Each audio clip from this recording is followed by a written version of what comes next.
Hi, I'm Dr. Mark Swartz from the Mount Sinai School of Medicine, and today I'm going to be demonstrating the complete examination of the man and the breast and the pelvic examination of the woman. The complete examination has many different components, most of which I will be demonstrating today. However, in actual practice, the physical examination is dictated or focused by the patient's history and the patient's chief complaint.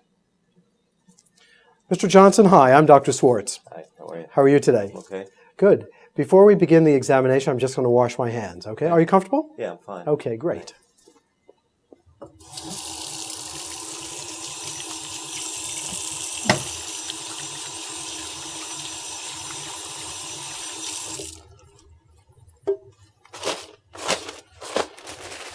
The first part of the examination involves blood pressure determination. Blood pressure determination is a very important part of the physical examination.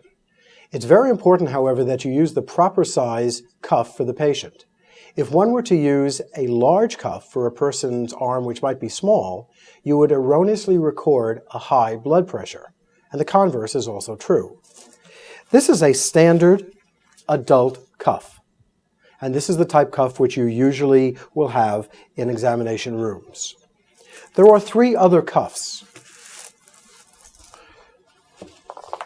This is the large adult cuff, and this is used on the arms of patients who are obese or happen to have very large arms. This is the pediatric cuff, which is obviously used for children. And the fourth cup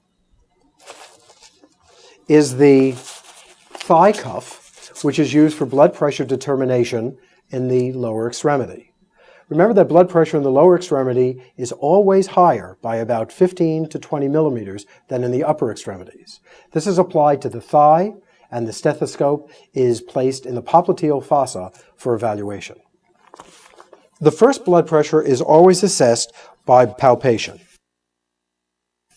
Notice that the cuff is applied with the lower border about 1 inch above the antecubital fossa. One can place either thumbs or fingers on the brachial artery and inflate the cuff rapidly all the way up to about 240, 250, 260 millimeters of mercury, and then rapidly reduce the pressure. And at the point of palpation of the pressure, you will rapidly reduce the pressure in the cuff. We do this to rule out an auscultatory gap, which is very common.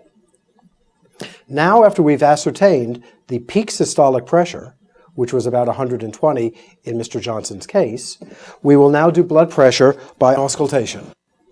And what we will do here is we will place the diaphragm of the stethoscope over the brachial artery and blow up the blood pressure cuff to about 15 or 20 millimeters higher than that which we palpated. So I'm going to blow up the blood pressure cuff now to about 140, and now very slowly I am going to reduce the pressure.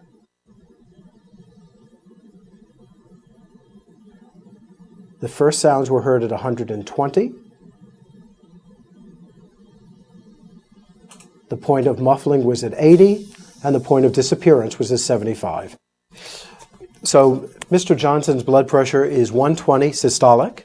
80 is the point of muffling, and 75 is the point of extinction. It's very important to measure blood pressure to the nearest 5 millimeters of mercury, because if you were to say a blood pressure would be 127 over 79, this implies a false sense of accuracy of the determination. After blood pressure determination in the right arm, we're now going to do blood pressure by auscultation in the left arm. We're now going to proceed with blood pressure in the left upper extremity.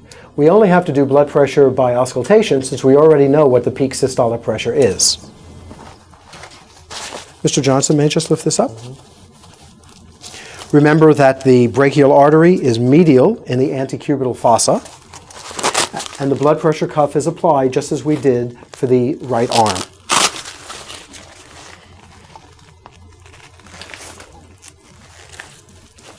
Placing the mark of artery medial in the antecubital fossa. We will now proceed with blood pressure by auscultation.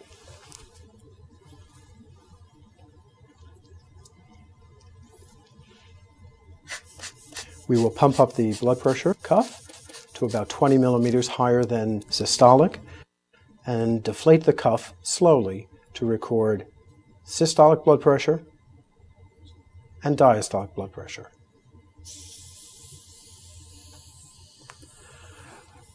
The final assessment of blood pressure determination is orthostatic hypotension. What I'm going to ask you to do, Mr. Johnson, is when I tell you, I'd like you to sit up rapidly. Make sure that you are ready to determine blood pressure determination by having the set screw properly tightened.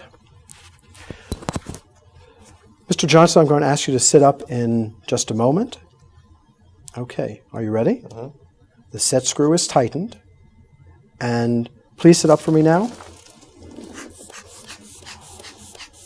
And again, blood pressure is determined by pumping the cuff up about 20 millimeters above systolic.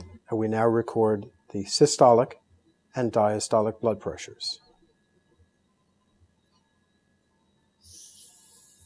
Okay. How do you feel, Mr. Johnson? Fine. Dizzy at all? No. Okay. If orthostatic hypotension were present, we would record a drop in the systolic blood pressure as well as usually an increase in the heart rate. This concludes our blood pressure determinations. We're now going to conclude our assessment of vital signs with the determination of heart rate and respirations. We determine heart rate first by the assessment of placing our hands on the radial artery, and we can do this bilaterally, as I'm demonstrating now. We will never use our thumbs for determination of the radial arterial pulse. We could also assess the brachial artery, and this can be assessed with either our thumbs or with the other fingers of our hand, and this can be assessed bilaterally as I'm demonstrating. We now want to assess respiratory rate, and one easy way of doing that is to turn your eyes up to the patient's chest and observe them while they're breathing. At the same time, you are watching your watch to determine the respiratory rate. This way, the patient is unaware that you're counting their respirations and they are not consciously changing the speed of their respirations.